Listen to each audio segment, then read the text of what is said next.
Now, the High Sheriff, also known as the White Witch Doctor, was not descended from this practice. He had no ancestral ties to hoodoo that I'm aware of.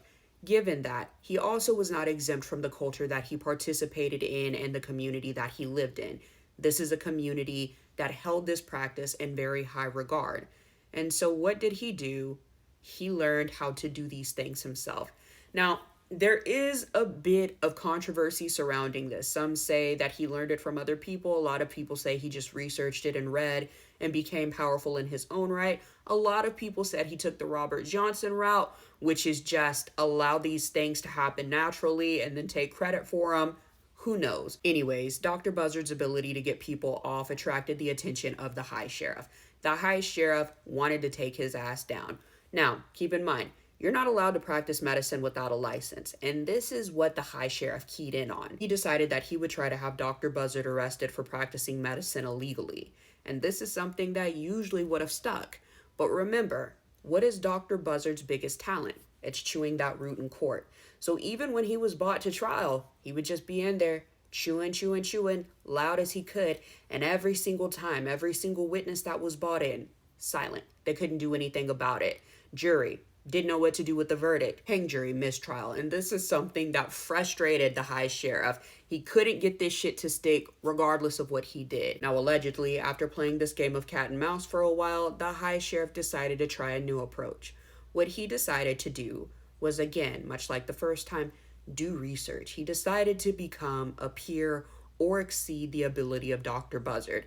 Now, although I don't know if this ever happened or not, there are plenty of pictures of the High Sheriff for some reason and very few of Dr. Buzzard. Now, I think there are a number of reasons for this, but it does seem like the High Sheriff definitely did a major PR campaign. He started lauding these services. If Dr. Buzzard could create hexes and curses and do root work, then the High Sheriff, the White Witch Doctor, would reverse all of that.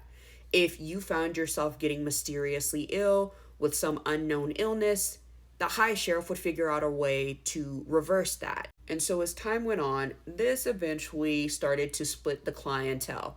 A lot of the people in Beaufort, South Carolina, St. Helena area decided that they wanted to go see the High Sheriff.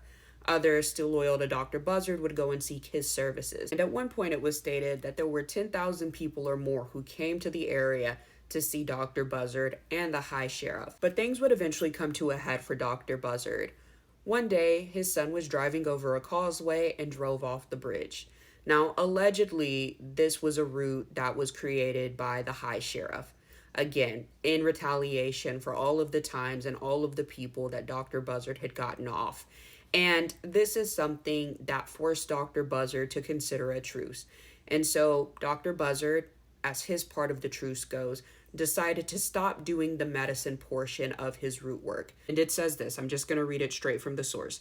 Traditional West African folk magic and medicine were adapted by African American healers and conjurers on the plantation to fill a void of healthcare and supplement Western religious practices. And I think that's something that's really important because when you think about the time they were living in, Black doctors probably at an all-time low. Think about the time Reconstruction era. Nobody was prioritizing the healthcare of the enslaved on the plantations. And as a result, when you move out of that situation that you're in, you have to prioritize that for yourself. And the only people who were looking out for you was your people. The only people who had the knowledge to help you heal in a way that was different than the European method was your people. And he had to step away from that, which is why I think of all of the things that McTeer, aka the High Sheriff, could have got him on, that one was by far one of the most diabolical. There was also mention of how once men in particular, but especially white men, started to move into these spaces of medicine, they also pushed out the midwives, which also came from these same communities, Black and brown communities. So again, I just think there's something really messed up about that. And I think if you look back at the history of the enslaved in the US, you don't have to look back at early 1900s Germany to see the foolery over there. All you got to do is look back on US history, especially the history of the enslaved in this country. That'll tell you everything you need to know to pass this open book test. Anyways, after his son passed away and he made the truce with the High Sheriff, Dr. Buzzard settled into relative obscurity. He still helped the people in his community to the best of his abilities, but he would go on to live a quiet life and pass away around 1947. Now, the gravestone that there is for Dr. Buzzard, or at least Stephen Robinson, which is the name on the gravestone, may or may not be his, but that's the closest thing we have to knowing what happened to Dr. Buzzard. But Dr. Buzzard's namesake and his works would also go on to inspire someone to write a little known famous book called Midnight in the Garden of Good and Evil, where he has a character named after him and one who shares his likeness. So anyways, let me know what you guys are thinking in the comments. Let me know if you enjoyed this video, who we should discuss next for either Black Witch Month or At the Root, and I will see you guys in my next video.